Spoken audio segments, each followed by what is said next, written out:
Ever felt like you and someone you love just speak different emotional languages? Like no matter how hard you try, there's this invisible wall between you? Kate Bush's Running Up That Hill is a raw, beautiful attempt to tear that wall down. What if you could become the other person just for a moment to finally understand them? Today, we're breaking down why this 80s classic still hits so hard, and what it teaches us about love, pain, and the impossible lengths we go to bridge the gaps between us.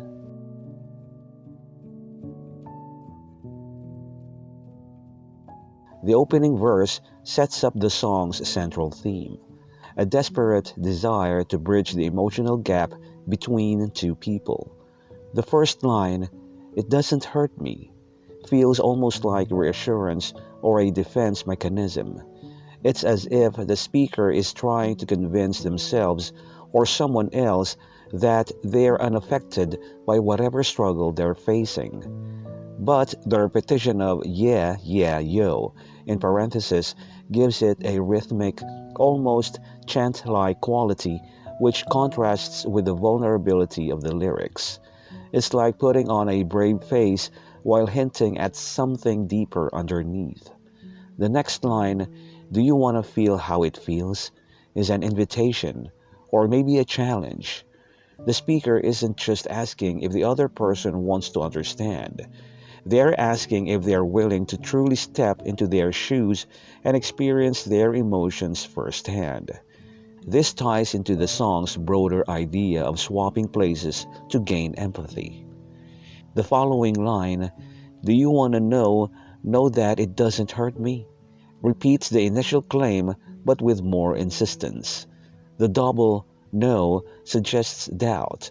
Either the speaker is trying to convince themselves or they are frustrated that the other person doesn't believe them. Finally, "Do you want to hear about the deal that I'm making?" introduces the song's central metaphor, a bargain with a higher power, implied to be God, to switch roles with someone else. This deal is the heart of the song, an almost desperate attempt to overcome misunderstanding by literally trading places. The phrasing makes it sound like a secret or a risky proposal, something urgent and deeply personal. Overall, this verse sets up a tension between pain and denial, longing and frustration, all wrapped in the idea that if only two people could experience each other's lives, they might finally understand one another.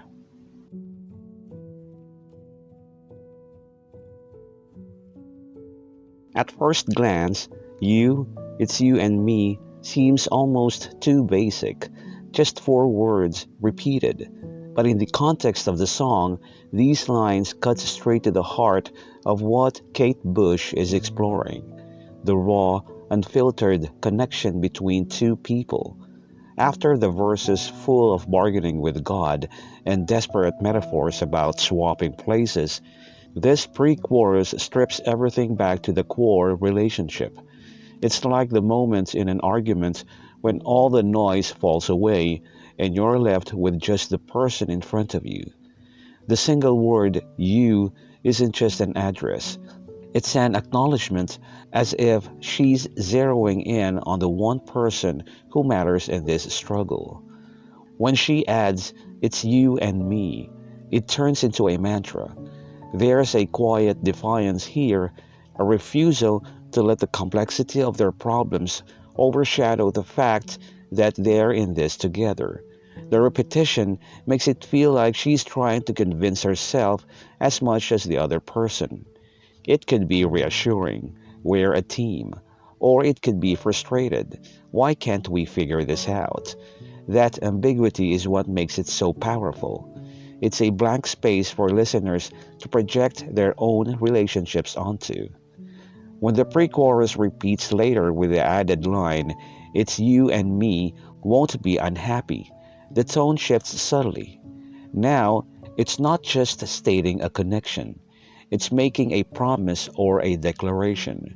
The phrase "won't be unhappy" feels like a stubborn refusal to accept defeat, as if she's insisting that their bond is stronger than the pain between them.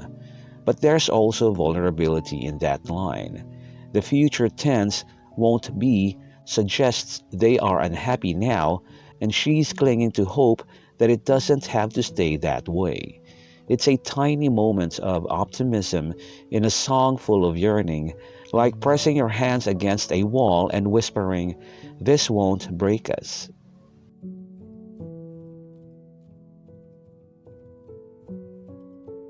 The chorus is where the song's central metaphor fully unfolds, a desperate, almost mythical bargain to swap places with someone else in order to bridge the gap between them.